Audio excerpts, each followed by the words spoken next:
Selamat malam semuanya. Kita ketemu lagi di pertemuan kita yang ketujuh. Nah, pertemuan yang ketujuh kali ini kita akan membahas mengenai iman kekristenan. Mungkin bahasa iman tidak hanya ada di dalam kekristenan ya, tetapi di orang-orang di luar Kristen pun mengenal yang namanya iman. Tetapi versi iman seperti apa yang di dalam Kristen, kita akan bahas hari ini.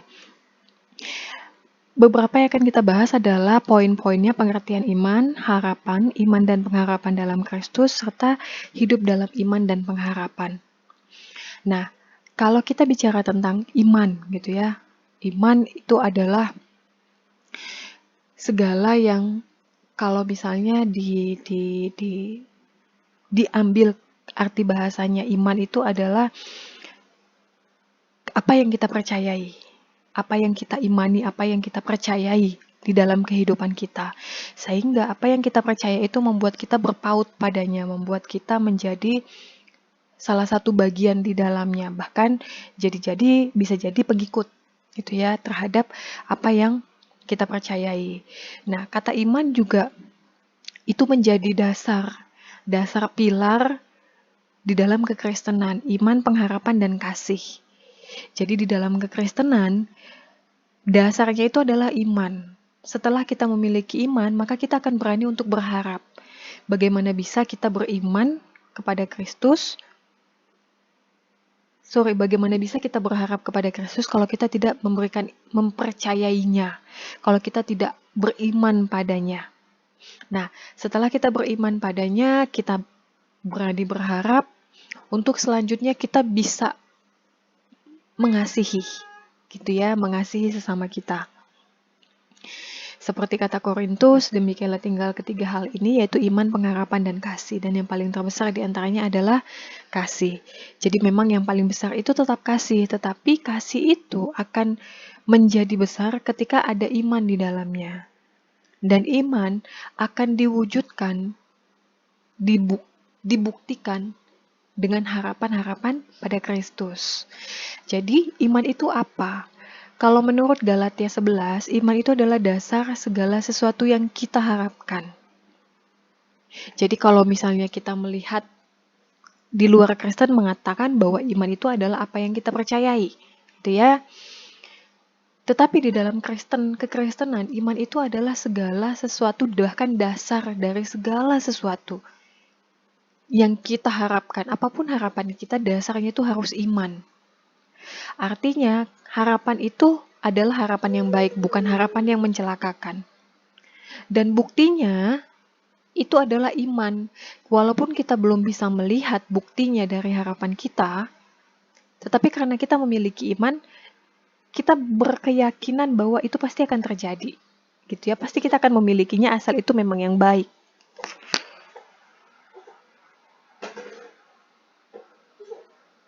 Iman juga membuat kita percaya, iman juga membuat kita mengerti bahwa apa yang, seperti yang tadi dikatakan Ibrani, apa yang tidak kita lihat gitu ya.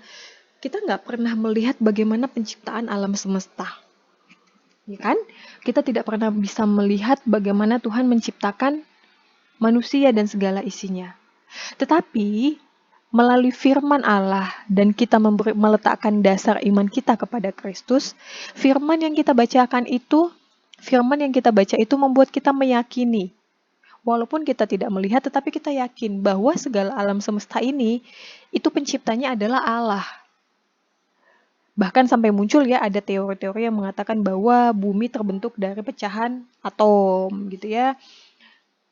Ya, itu salah satu yang menunjukkan bahwa ya, imannya ya itu dasarnya bukan dari iman gitu loh, tetapi orang yang berdasarkan iman adalah segala sesuatu yang terjadi di bumi ini itu dasarnya Kristus penciptanya. Dan dengan iman juga kita bisa mengakui, kita bisa mempercayai bahwa segala sesuatu itu diciptakan berdasarkan firman Allah, berdasarkan ucapan mulut Allah. Firman itu adalah apa yang dikatakan oleh Allah. Dan tanpa kita menyadari bahwa sekalipun iman itu dasar gitu ya, dibentukan piramida yang tadi saya sampaikan, iman itu ternyata membuat manusia dibenarkan. Manusia bahkan dibenarkan karena iman. Seperti firman Tuhan juga mengatakan bahwa apakah aku menemukan iman di bumi ini? Gitu ya. Jadi ya bisa kita katakan bahwa manusia dibenarkan dengan apa yang dia yakini. Dan dia juga bisa dibinasakan dengan apa yang dia yakini. Untuk itu diperlukan iman yang benar. Iman yang benar itu seperti apa? Iman yang kembali lagi kepada dasar firman Allah. Dasar kita ya firman Allah. Jadi kalau ada yang mengajarkan dasar kita itu tidak berdasarkan firman Allah, itulah kenapa kita harus belajar firman, membaca Alkitab. Supaya apa? Supaya kita tidak gampang diombang-ambingkan, apalagi di zaman akhir seperti ini gitu loh. Akan semakin banyak pengajar-pengajar palsu yang menyatakan bahwa, oh Yesus ternyata bukan anak Allah loh, ini dasarnya. Tetapi firman Allah sudah jelas mengatakan Yesus itu adalah Allah. Ketika dia turun menjadi manusia, maka dia menjadi anak Allah, menyatakan dirinya sebagai anak Allah. Jadi penting ya memiliki dasar iman yang benar. Selanjutnya kita akan masuk ke bagian pengharapan. Setelah iman ada pengharapan, ya. Nah, pengharapan itu arti katanya adalah dasarnya adalah harapan. Harapan berarti keinginan ataupun tujuan sesuatu yang baik yang belum kita lihat, ada di depan mata. Kata Roma 8 ayat 24 sampai 25, sebab kita diselamatkan dalam pengharapan. Sehingga pengharapan itu adalah sesuatu yang memang belum kita lihat. Tetapi pengharapan yang dilihat bukan lagi pengharapan. Jadi kalau kita sudah melihat apa yang kita inginkan, berarti dia bukan harapan lagi. Sebab bagaimana mungkin orang bisa mengharapkan apa yang sudah dilihatnya? Tetapi jika kita mengharapkan apa yang tidak kita lihat, kita akan menantikannya dengan tekun. Itulah pengharapan. Jadi ya wajar namanya pengharapan, berarti apa yang kita inginkan ya memang kita belum lihat gitu ya. Itulah namanya pengharapan. Jadi kalau misalnya sudah kita lihat ya artinya ya sudah bukan pengharapan lagi karena saya sudah melihat. Makanya kita mengharapkan masa depan yang cerah, kita mengharapkan masa depan yang gilang gemilang. Karena memang kita belum tahu masa depan kita seperti apa. Tetapi ketika kita meletakkan dasar kepercayaan kita kepada Kristus, bahwa Kristus merencanakan segala sesuatu itu yang baik, pasti kita akan percaya masa depan kita juga pasti baik. Karena kita meletakkan masa depan kita pada di tangan yang benar. Gitu ya. Kalau kita memiliki iman pada Kristus, kita akan percaya. Ketika saya beriman pada Kristus, saya tahu Yesus tidak pernah mencelakakan. Bahkan di firman-Nya dia mengatakan, menjanjikan bahwa dia itu Allah yang merencanakan segala sesuatu yang baik, yang penuh dengan damai sejahtera, merancangkan kebaikan, bukan rancangan kecelakaan. Oleh sebab itu, saya berani meletakkan masa depan, meletakkan segala sesuatu apa yang saya miliki ke tangan yang benar. Karena memang dia cuma punya tujuan sesuatu yang baik. Gitu ya, akan menjadi kacau kalau saya percaya meletakkan kepercayaan saya, meletakkan harapan saya kepada sesuatu yang salah. Apalagi orangnya tidak bisa saya percaya, nggak mungkin saya berharap, gitu kan? Nah, sehingga pengharapan itu perlu didasari oleh iman. Kenapa? Karena dari iman itulah kita berani mengharapkan sesuatu yang mungkin menurut manusia di luar logika, nggak masuk akal, itu cukup berat, agak mustahil. Nah, seperti itu. Dengan adanya iman, kita percaya Kristus bisa melakukan apapun yang baik. Kristus bisa melakukan apapun yang mustahil. Dia bisa membangkitkan orang mati menjadi hidup, bisa menyembuhkan orang yang sakit, melakukan segala perkara-perkara yang di luar dugaan manusia. Artinya saya berani berharap sesuatu yang mustahil buat saya pikirkan. Karena memang pada dasarnya ya, kita ini hanya berpikir sejengkal, karena kan sudah dikatakan dalam firman Tuhan, pikiranmu bukan pikiranku, kata Tuhan, dan rancanganmu juga bukan rancanganku, jalanmu bukan jalanku. Sehingga bisa jadi apa yang kita anggap, apa yang kita harapkan ini terlalu tinggi, ternyata buat Tuhan ya gampang gitu ya. Jadi jangan takut untuk berharap, asal apa yang kita harapkan itu memang di dasar iman kepercayaan kita pada Kristus. Oke, sehingga apa yang harus kita lakukan? Yang pertama adalah ya bersukacita saja dalam pengharapan itu. Karena ketika kita bersukacita dalam pengharapan, tidak langsung menyerah dengan harapan kita sekalipun bertahun-tahun belum diwujudkan, itu akan membuat kita menjadi orang yang sabar. Sabar dalam setiap kesesakan. Ketika saya berharap belum dapat, saya akan menjadi sabar. Dan saya akan bertekun dalam doa untuk meminta kepada Allah, ya Tuhan, kiranya harapanku terwujud. Banyak bukti-bukti kalau misalnya di Alkitab dikatakan pahlawan-pahlawan iman. Contoh Abraham dan Sarah, gitu ya. Sesuatu yang mustahil, seseorang yang perempuan sudah menopause gitu ya, sudah tidak bisa lagi untuk menghasilkan anak, bahkan suaminya juga sudah sangat tua, sudah 99 tahun, Sarah saat itu sudah sangat tua gitu ya, sudah mustahil untuk melahirkan. Tetapi ketika dia berharap dengan pasti akan diberikan keturunan, karena dia tahu pada siapa dia berharap, mukjizat terjadi. Allah mendengarkan jawabannya setelah, bayangkan jangka waktu Bapa menjanjikan Ishak kepada Abraham, dan terwujudnya Ishak itu adalah sekitar, kalau saya nggak salah ya, mungkin puluhan tahun. Jadi setelah Abraham berumur 130 tahun, nah setelah Abraham berumur 130 tahun, dia baru bisa memiliki Ishak sepenuhnya. Jadi jangka waktunya itu panjang sekali. Jadi kalau misalnya kita balik ke diri kita ya, kalau kita memiliki pengharapan baru 5 tahun, baru 7 tahun dan sudah menyerah, kita kalah sama Bapak Abraham yang sudah sangat tua itu, gitu loh. Apalagi di zaman ini kita sudah punya firman Allah, kita bisa baca firman-Nya setiap saat, kita bisa dengarkan firman-Nya setiap saat, tetapi Abraham saat itu hanya mengandalkan pendengarannya kepada firman Tuhan langsung dari mulut Allah. Gitu ya. Jadi memang kalau kita banding-bandingkan, kita sangat jauh beruntung, tetapi kok kita malah memiliki pengharapan yang nggak sabar gitu ya, nggak tekun terus meminta. Karena Yesus sendiri mengatakan, ketuklah maka kamu akan dibukakan pintu.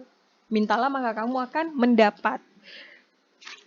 Pengharapan yang kita minta, asal itu memang berdasarkan firman Tuhan untuk sesuatu yang baik, bukan untuk menyenangkan diri sendiri, bukan untuk mencari tujuan kepentingan sendiri. Sabar aja. Pasti akan indah pada waktunya. Akan ada waktunya ketika kita sudah siap, di waktu yang tepat menurut pandangan Allah, pasti kita akan terima. Gitu ya.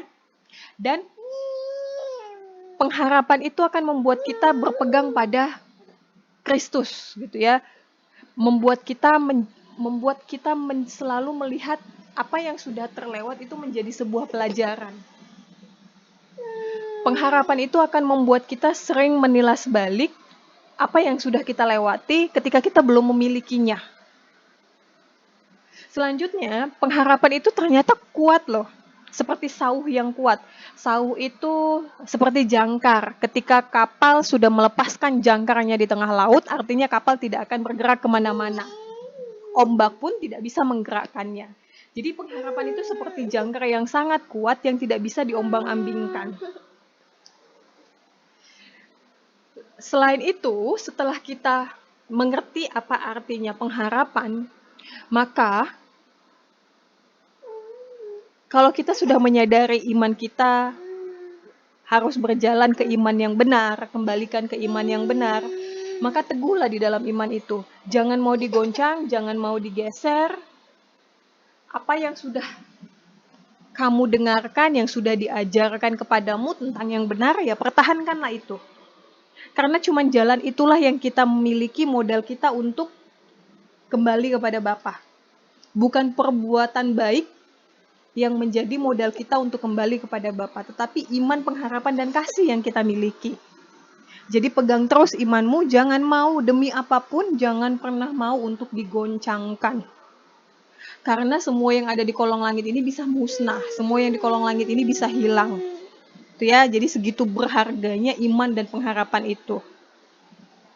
Selanjutnya kita akan masuk mengenai iman dan pengharapan di dalam Kristus.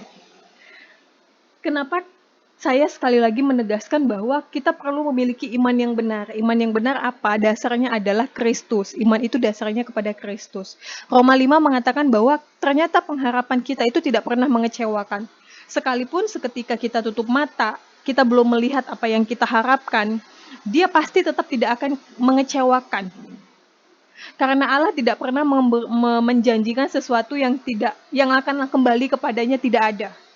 Semua itu akan tepat pada tujuannya. Bisa jadi orang setelah kita, bagian dari keluarga kita, orang setelah kita, misalnya keturunan kita yang akan menerima pengharapan kita. Kita nggak tahu. Gitu ya.